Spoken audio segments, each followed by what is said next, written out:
싱어송라이터는 이제 자기가 노래도 하고 가수도 하고 작곡 작사도 하는 사람을 말하죠.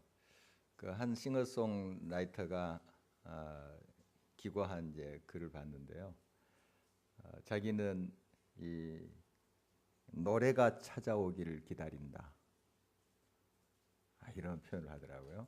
노래가 찾아오기를 기다린다. 자기가 어떤 작곡하고 만들고 이런 표현보다도 노래가 자기를 찾아올 때 자기가 이제 그걸 시도 쓰고, 굉장히 그 가수는 가사가 시적이라고 그래요. 저는 한 번도 안 들어봤는데 한번 들어볼 생각입니다만은 굉장히 시적이고 굉장히 자기 고백적이고 일상의 삶에 공감이 되는 그런 이제 가사를 쓰고 또 곡을 붙인다 그래요. 그런 표현을 쓰더라고요. 노래가 자기를 찾아오도록 기다린다.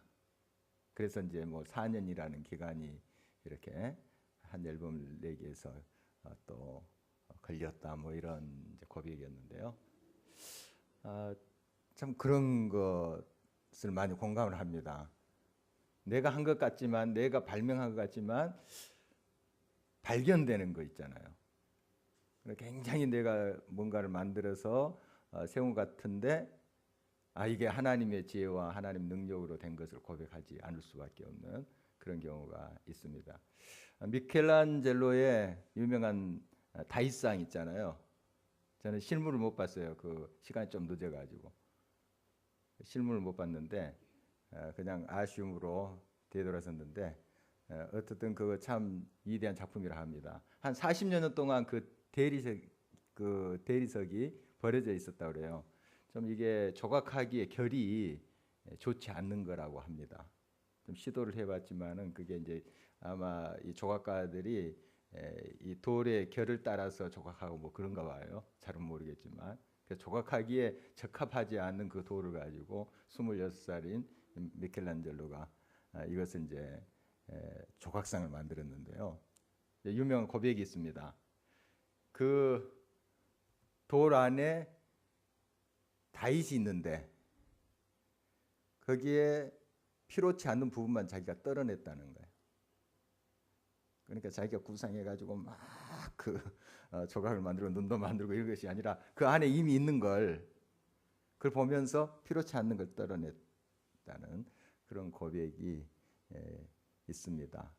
그러니까 이미 있는 거죠. 이미 있는 것을 자기가 발견한 거죠. 발견하고 그리고 이것이 내게 온 거죠. 그 작품이. 참 멋있는 고백이고 이게 진짜가 아닐까 하는 생각도 들어요. 아까 그 싱어송라이터의 고백도 자기가 만들었다 할 수가 있는데 이 노래 내 만들었어 막 밤샘 지새우고 몇 년 동안 고민하고 씨름해서 이건 내가 만든 거야. 이게 아니고 그 노래가 찾아왔대요. 찾아오기를 또 자기가 기다린다고. 그런 고백을 하면 참 이게 진실된 고백이라고 그렇게 생각이 되어집니다. 이제 바울 사도 일행이 3차 전도여행을 지금 이제 마치면서 그 예루살렘으로 향하는 모습 쭉 우리가 살펴봤고 이제 드디어 예루살렘에 돌아오게 됩니다. 거기에 형제들이 영접을 하는데 참 반갑게 영접을 합니다. 곳곳에 이제 형제 자매들이 있던 거 우리가 살펴봤죠. 얼마나 이거 힘이 되겠어요. 지금 바울은 혼자의 몸은 아닙니다. 지금 일행입니다. 디모데 같이 있었을 것 같고요. 실라, 누가, 그다음에 아리스다고. 또 20장에 나오는 그 인물들이 같이 했을지도 모릅니다. 정확한 이제 누가 동행했다 하는 명단은 안 나옵니다만은 상당수가 같이 지금 예루살렘 온 것으로 보이고 또 우리 지난 시간에 보면 가이사라에 있는 몇몇 형제도 동행한 것으로 보이고 나아손이라는 사람, 그러니까 예루살렘에 집이 있는 사람이 구브로 출신인데 물론 유대인이죠. 유대인인데 구브로 출신인 나아손이 예루살렘에도 집이 있었나 봐요. 그러니까 이제 바울 일행이 거기에서 집을 이제 거기서 묵고 하는 그런 것을 볼 수 있는데 어떻든 이런 일행이 같이 있었다는 거예요. 곳곳마다 함께하는 사람이 있었다는 게 얼마나 큰 힘인지요. 물론 바울은 혼자서도 했을 사람이죠. 믿음이 굉장히 좋은 사람이니까요. 하나님이 함께 하시오 하면서 혼자서도 했을 사람인데, 그러나 바울도 흔들리는 갈대와 같은 인간이에요. 질그릇 같은 인생입니다. 아무리 의지가 강하고 대단한 믿음을 할지라도 이런 동역자들이 없으면 그의 사역은 불가능했죠. 함께 했던 자들이 옆에 있었기 때문에 이 모든 선교 사역을 이룬 것이고, 지금 예루살렘도 그렇게 온 거예요. 물론 성령이 그를 인도하셨고 하나님이 그를 보호하셔서 여기까지 왔지만, 옆에서 기도해주고 동행해주고 함께하는 사람들, 또 영접해주는 사람들이 있었기 때문에 이 길을 갈 수가 있었다, 이렇게 볼 수가 있습니다. 그래서 교회 공동체는 참 중요합니다. 물론 무교회주의자들이 있어요. 교회 필요 없다, 나 혼자 하나님 믿고 섬기면 된다. 그런데 그들끼리 또 모여요. 무교회주의자들이 그들끼리 모여요. 그게 교회 아닙니까? 교회라는 게 무슨 교회당 그 건물을 이야기하는 건 아니잖아요. 원래 교회는 모임인데 그들끼리 또 서로 통하고 서로 주고받고 서로 사귀고 그래요. 그게 교회죠. 교회가 꼭 필요합니다. 서로 나눔 참 중요해요. 서로 나눈 게 얼마나 귀한지 모릅니다. 삶을 나누고 신앙을 나누고 기도 제목 나누고 같이 이렇게 함께 하는 거, 또 찬양도 같이 이렇게 하는 거, 혼자서 이제 하는 것도 참 귀한 것입니다만은, 우리가 교회라는 이 공동체에서 신앙과 삶을 나눈다는 게 얼마나 큰 힘인지 몰라요. 사실 여러분이 얼굴도 잘 모르고 통성명도 하지 못한 지체들이 있을 거예요. 이 중에도 있을 텐데, 그러나 그분이 이 자리에 있는 것만 해도 여러분의 힘이에요. 힘입니다. 이제 더 우리가 서로를 알고 사귀며 또 기도 제목도 나누고 서로를 위해서 기도하면 더 큰 위로와 힘을 얻을 수 있겠죠. 그러나 그 공간에 함께 하나님을 찬송하면서 우리가 같이 말씀을 나누고 한다는 그 자체가 여러분에게 얼마나 큰 위로와 힘인지 몰라요. 굉장히 영적인 공급함을 또 도움을 우리가 받는 거예요. 이 바울은 바로 그것을 깨달았던 사람이에요. 그래서 나를 위해서 기도하라 하잖아요. 이렇게 편지하는 거 보면 나를 위해서 기도해달라 이렇게 부탁하고 있는 모습을 보게 됩니다. 지금 이제 예루살렘에 와서 여러 형제들이 함께해요. 지금 어떤 환난과 또 핍박이 기다리고 있다는 것도 지금 알고 있어요. 알고 있습니다. 지금 호랑이 굴러 들어온 것 아닙니까? 그렇지만은 옆에서 계속 누군가 나를 위해서 기도해주고 함께 해주고 하는 사람이 있다는 게 그에게 큰 힘과 용기가 돼요. 이제 그가 이 사도들 앞에 선교 보고를 하는 내용이 오늘 나오고 있는데요. 19절 한번 볼까요? 19절 말씀 한 목소리로 읽어보도록 하겠습니다. 시작.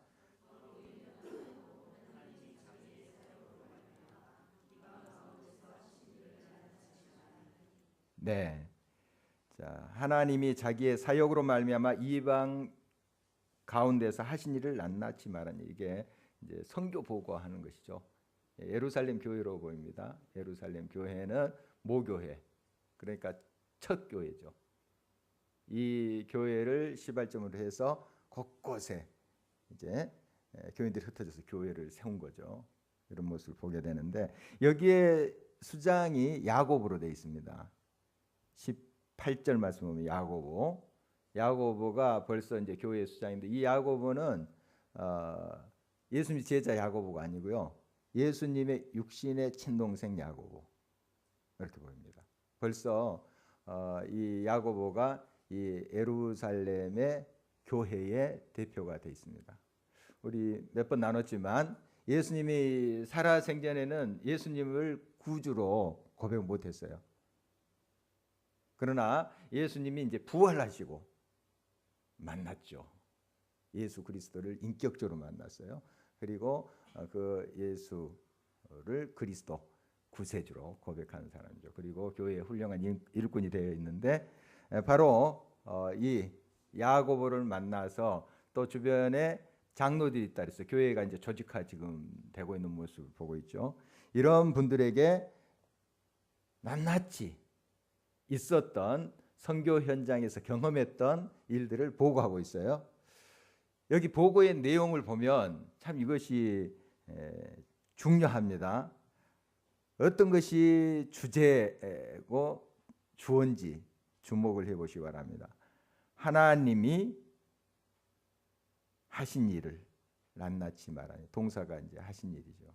하나님이 하셨다 이렇게 고백하고 있는 거예요.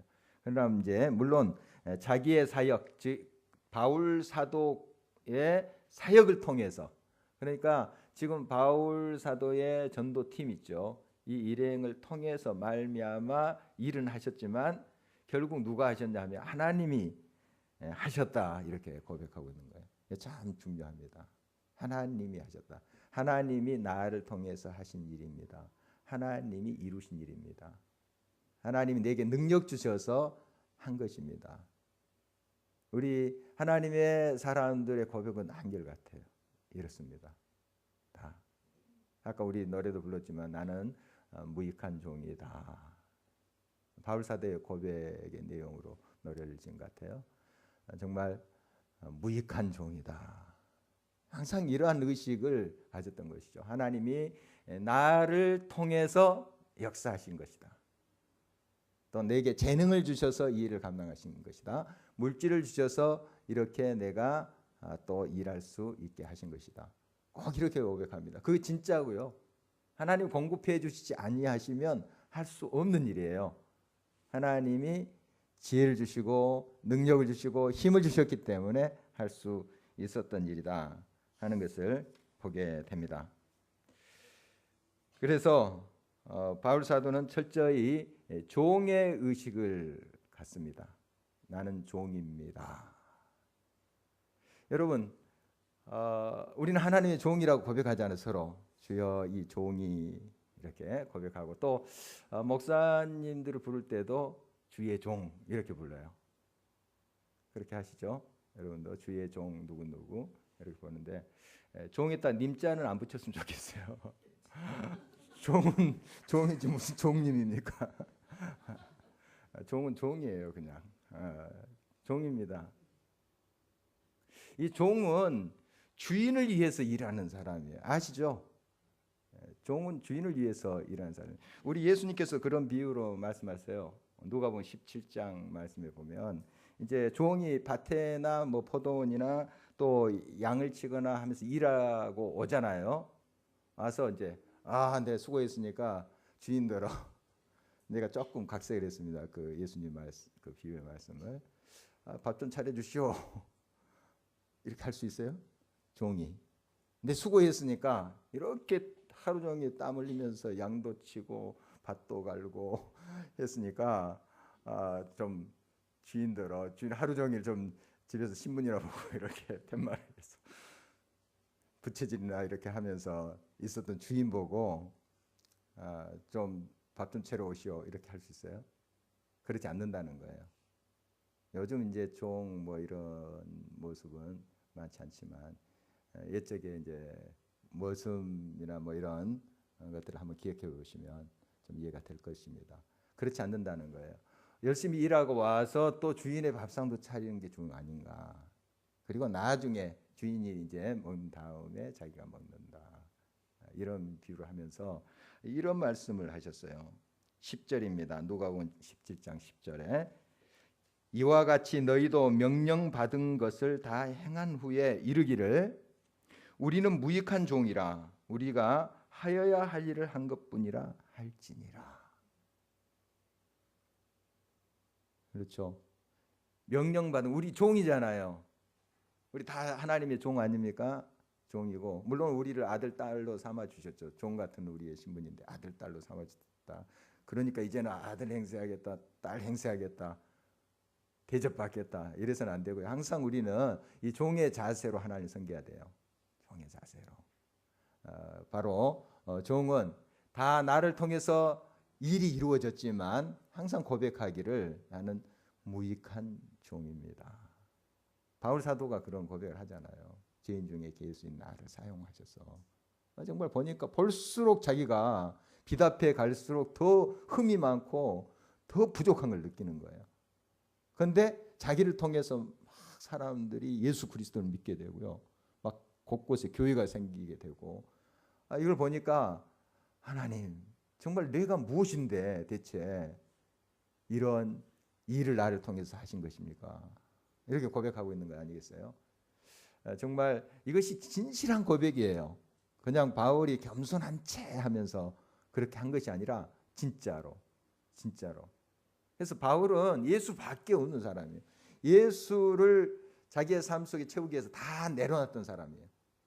다 그냥 포기했던 사람이에요. 그러니까 예수 없으면 바울은 아무것도 아니에요. 다 비워버렸으니까. 예수님이 전부인 사람이에요. 그러니까 예수 밖에 없네, 이렇게 고백하는 사람 아닙니까? 그리고 바로 자기를 통해서 일한 놀라운 복음의 역사 일어났다는 걸 늘 고백해요. 하나님이 하셨습니다. 그래서 모든 영광을 하나님께 돌리잖아요. 살아도 주를 위해, 죽어도 주를 위해. 모든 영광을 하나님께 돌려버려요. 하나님이 하신 것을 알기 때문에요. 여러분의 삶을 통해서 하나님의 놀라운 역사들이 일어나기를 바랍니다. 여러분을 통해서 많은 사람들이 위로를 받기를 원합니다. 새 생명을 얻기를 원합니다. 이런 모든 일들 속에, 그 결과 속에 여러분 하나님이 하셨다 이렇게 고백하시길 바라요. 정말 이것을 우리가 확실히 붙잡지 아니하면 나도 모르게 내가 이만큼 고생했는데 안 알아줘 하면서 상처받아요. 내가 이렇게 했는데 대우를 안 해줘. 이렇게 하면서 시험에 듭니다.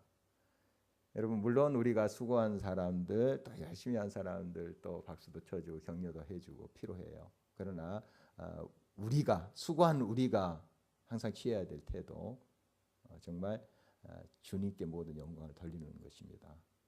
박수갈채 혹시 없다 할지라도 섭섭해할 필요가 없는 거죠. 왜냐하면 하나님은 아시니까. 그리고 천국에 더 박수갈채 받을 일이 많을 거예요. 우리 예수님 비유도 그런 거 있잖아요. 이 땅에 다 영광 취해와라.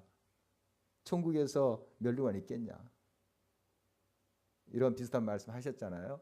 우리가 다 이 땅에 다 누리고 다 대우받고 천국에 가서 받을 상이 어디 있겠습니까? 다 받아버렸는데, 이미 받아버렸는데. 우리 천국엔 더 큰 비교할 수 없는 상이 있어요.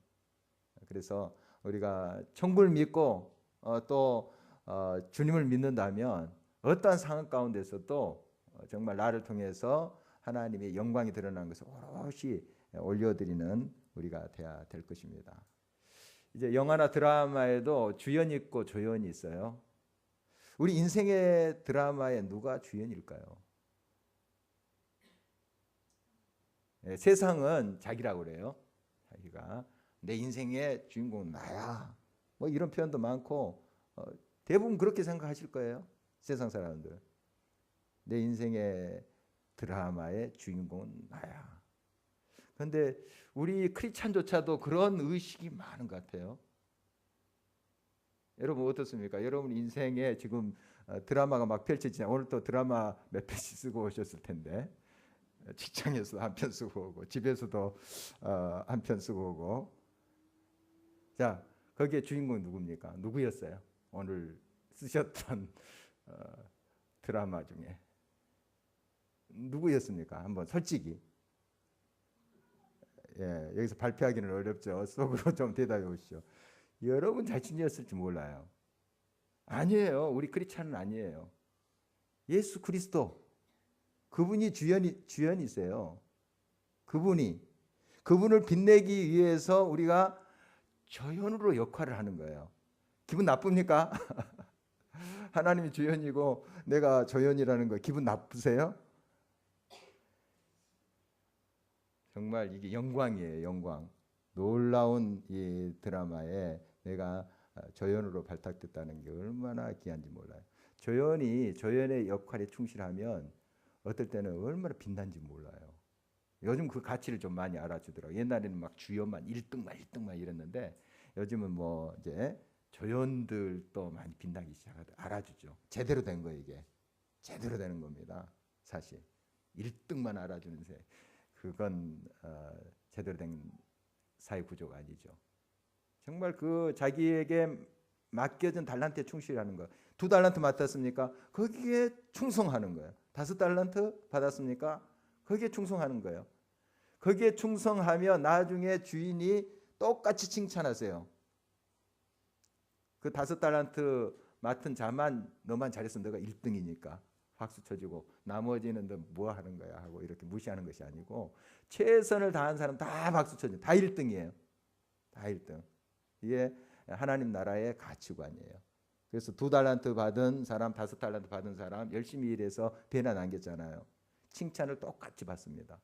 성경에 보면은 마태복음 25장에 보면은 문자 하나, 글자 하나, 토시 하나 안 틀리고 똑같아요. 칭찬받는 게.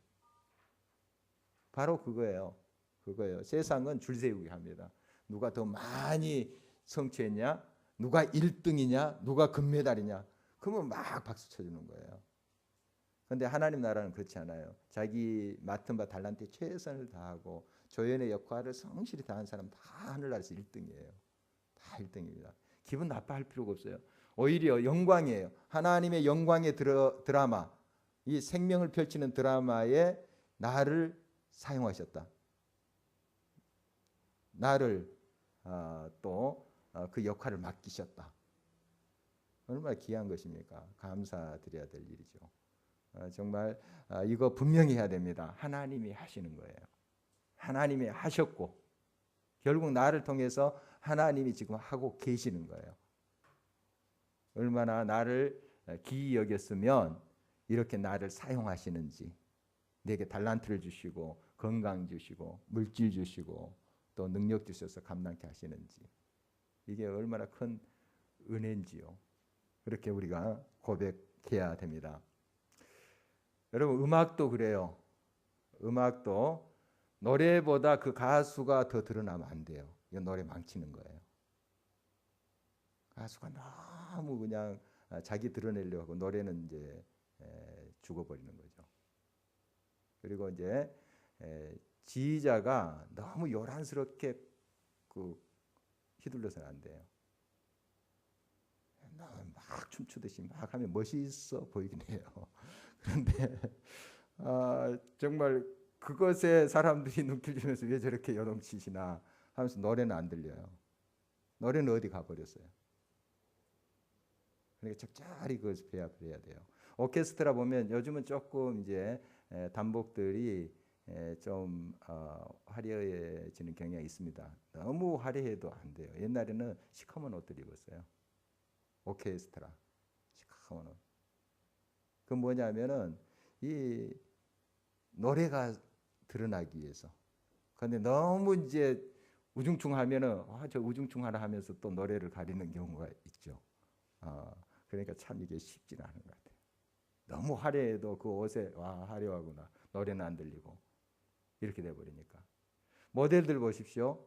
모델들 보면은 너무나 또 예쁜 사람이 되면 그 얼굴 이렇게 쳐다보다가 옷은 안 보여. 너무 또 안 되면, 얼굴이 안 되면 왜 저런 사람 샀을까 하고 옷이 안 보여. 참 어려운 것 같습니다. 참 어려운 것 같아요. 어떻든 뭐 예쁜데 어쩝니까? 잘생긴데 어쩌, 그게 무슨 정말 문제가 되겠습니까? 있는 자리에서 어떤 모습이든지 예수 그리스도를 드러내야 돼요. 이게 중요한 건데 포인트는 그거예요. 예수 그리스도가 드러나야 돼요. 내 삶을 통해서 내가 막 드러나려고 하고 내가 뭐 높아지려 하고, 그러면 예수님이 어떻게 드러날까? 다 자기가 영광 차지해버리고 예수님이 영광 가려버리고. 그런데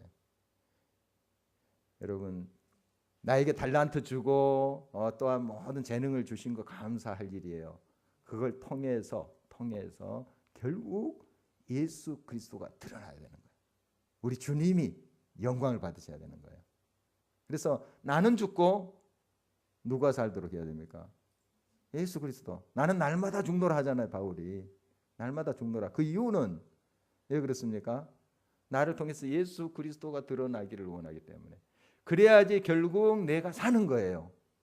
참 이게 역설인데 내가 죽어야 사는 거예요. 진짜 사는 거예요. 나의 욕망과 나의 자랑과 나의 모든 이기심을 죽여버리는 거예요. 비우는 거죠. 그러면 진정한 내가 살아요. 주님이 우리를 높여주세요. 그때만이 빛나는 거예요. 그때만이 진짜예요. 내가 막 드러내려고 하고 내가 잘났다고 이렇게 나의 영광을 취하려 할 때는 그거 주의 영광 가릴 뿐만 아니라 사람들이 좀 지나면 알아요. 왜 저렇게 요란스럽게 떠나. 사람들이 알아요. 처음에는 대단한 것처럼 보이지만 사람들이 알게 돼요. 결국 하나님 그 전부터 알고요. 그러나 정말 내 안에 계신 예수 그리스도를 나타내 보이고 예수 그리스도의 향기를 나타낸다면 나는 없어지는 것 같은데 나는 죽고 예수 그리스도를 또 드러나게 하는 그런 삶인데 사람들이 나중에 알아요. 향기롭다. 길가의 교회 막 우리가 자랑하면서 대단한 교회 또 다른 교회랑 우리는 질이 달라 하는 메시지로 선전을 했다 합시다. 이거 사람들이 처음에는 좀 신선하다. 그래도 저 교회는 그래도 괜찮은 교회다. 그런데 와봤더니 막 자기 의만 내세우고 자기 자랑만 하고 예수 그리스도는 없는 거예요. 예수님에 대해서는 예수님을 자랑하기보다도 자기들 자랑하는 거예요. 교회 크고 뭐 또 성도들은 뭐 이렇게 열심히고 대단한 헌신을 하고 이러는데 예수님은 어디 가버렸어요. 예수님은 나중에 사람들은 다 느끼게 됩니다. 처음에는 아름답게 보이고 대단한 것처럼 보이지만 그것은 진짜 예수 그리스도의 향기를 드러낸 교회의 모습이 아니죠. 끝까지 우리는 비워야 돼요. 끝까지 비우고 우리의 모든 섬김과 우리의 모든 또 헌신 이런 모든 것들이 주님을 드러내야 돼요. 주님을 오롯이 드러내야 됩니다.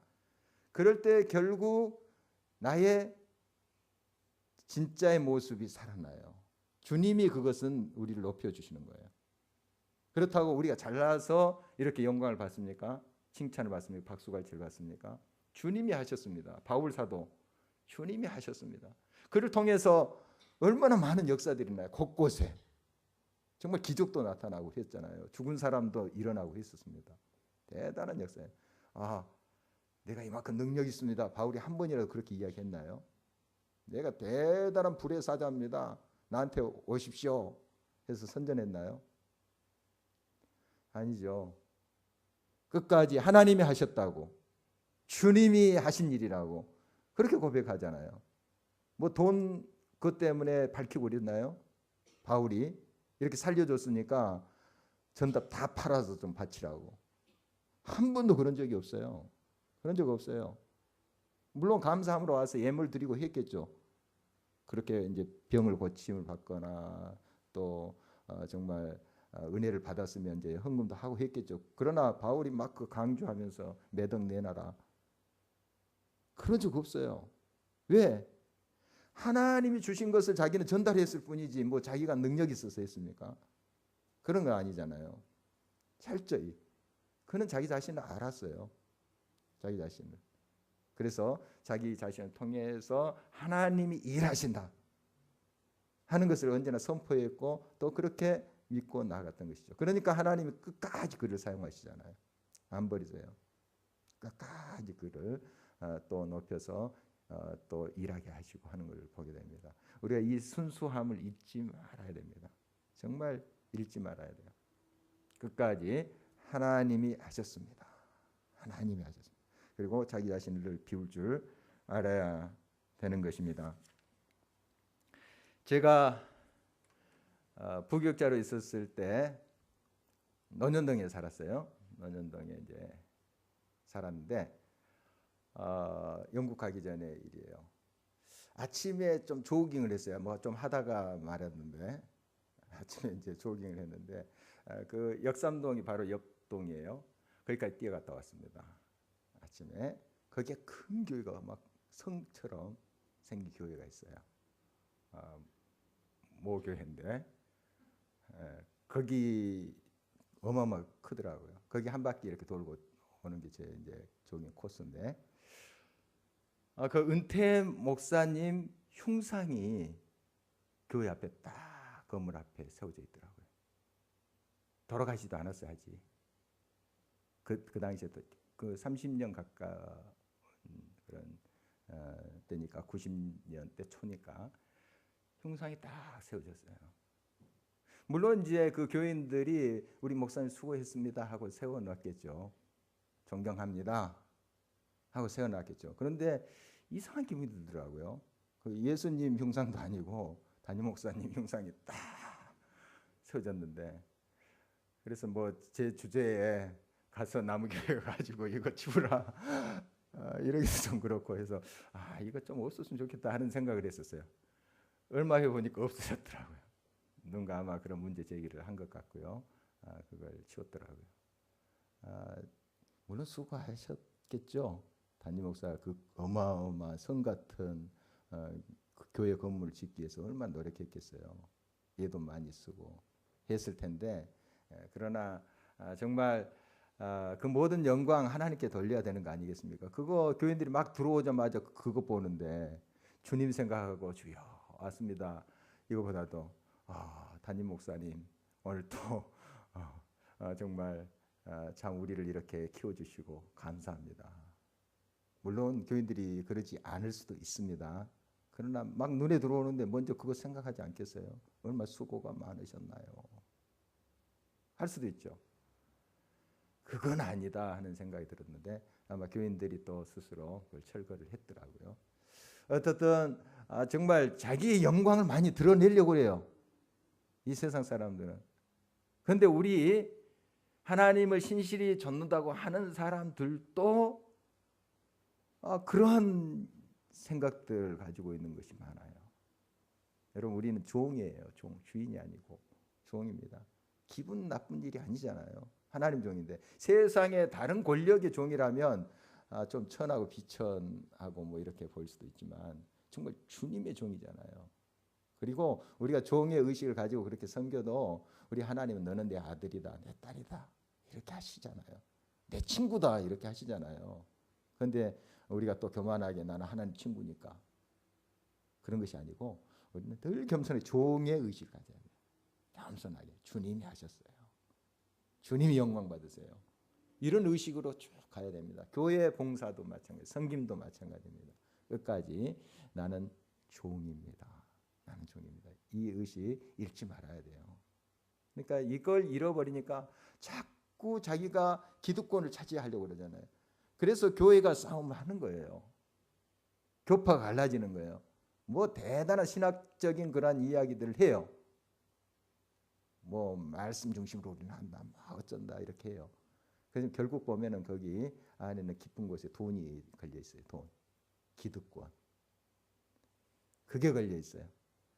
얼마나 추한 노릇이에요. 자기가 주인입니까? 자기들이 주인이에요. 주님이 주인인데 종의 의식 잃지 말아야 됩니다. 이제 바울 일행이 예루살렘에 들어왔어요. 그런데 예루살렘에 이미 유대인들 중에 크리스찬 된 사람이 오늘 본문에 수만 명이 됐다고 그렇게 돼 있어요. 엄청납니다. 엄청나요. 지금 이제 복음이 전파된 지가 얼마 되지 않았어요. 1세기도 지나지 않았죠. 반세기도 지나지 않는데 유대인들만 해도 수만 명이 됐다.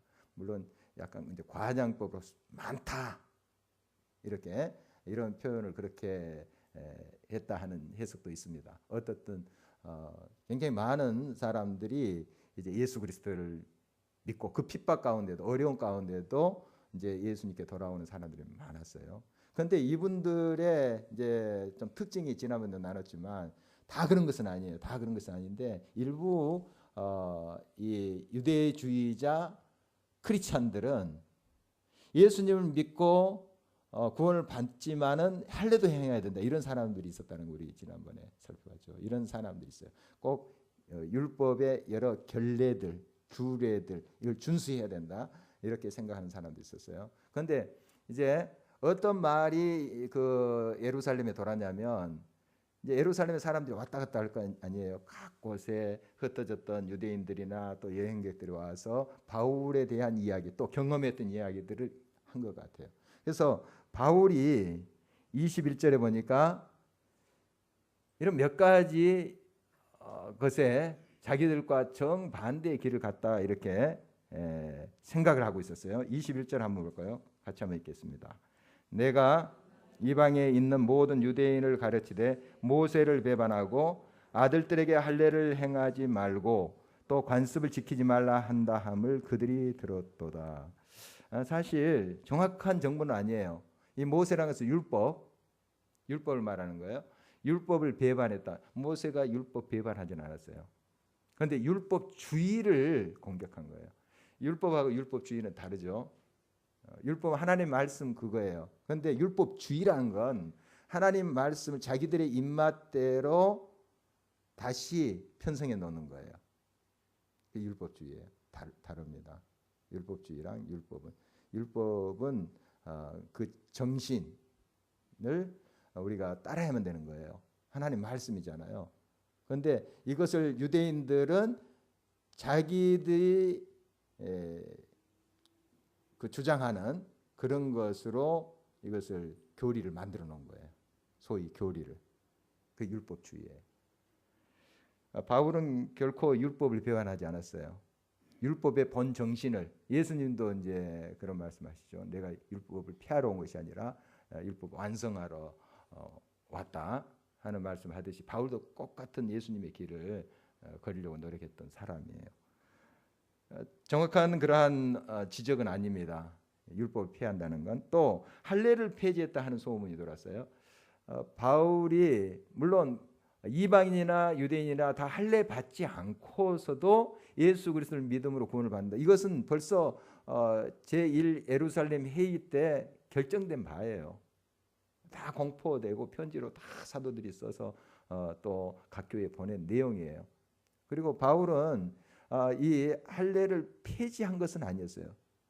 또 어떤 경우는 디모데에게 할례를 행하게 해요. 괜한 잡음 그것 때문에 이게 받아도 되고 안 받아도 되는 걸 안 받아서 이제 문제시되고 막 혼란스럽고 하는 걸 방지하기 위해서 해요. 그건 해요. 율법과 이 할례를 폐지하는 것은 아니죠. 그다음 관습을 무시했다 하는 건데 이 관습보다도 복음의 본질에 창념하도록 가르친 거예요. 그 관습 자체를 폐지한 것이 아니고. 그러니까 유대인들이 시간을 정해서 기도하는 것도 꼭 지켜요. 그런 관습들, 좋은 관습들. 그런데 이제 잘못된 애곡된 것들은 바로 고쳐가는 그런 모습을 보게 됩니다. 그래서 이런 소문이 파다하고 좀 이제 벼르고 있는 사람도 있다 하는 거예요. 크리스찬 중에도. 그리고 비크리스찬 유대인들은 더 지금 이제 바울이 이제 복음을 증거할 때 이제 핍박하는 사람들 모습 다음에 볼 텐데 지금 굉장히 그 어려운 가운데 그런 상황 가운데 바울이 처하게 된 것이죠. 그래서 이런 제안합니다. 야고보와 그 예루살렘 교회의 장로들이 지금 네 사람이 서원을 했다. 아마 나시린 서원을 했는지 어떤 서원을 했습니다. 근데 가난한 사람들 같아요. 네 사람들이 이 결례를 이제 행하기 위해서 준비한 사람인데 이 사람들에게 비용을 너가 좀 대라. 이 당시에 가난한 사람들이 이런 서원을 할 때 옆에서 그 비용을 대주고 그러니까 결례를 행한 다음에 이제 양이나 소 같은 걸 잡아서 이제 또 하나님께 예배 드리는 절차가 있어요. 이게 가난한 사람들 좀 하기가 어려워요. 어렵습니다. 그러니까 이제 누가 그런 사람들의 비용을 대주면 참 저분은 경건한 사람이야. 참 귀한 사람이다. 율법의 정신에 맞게 사는 사람이다. 그래서 바울에게 좀 그 역할을 하라는 거죠.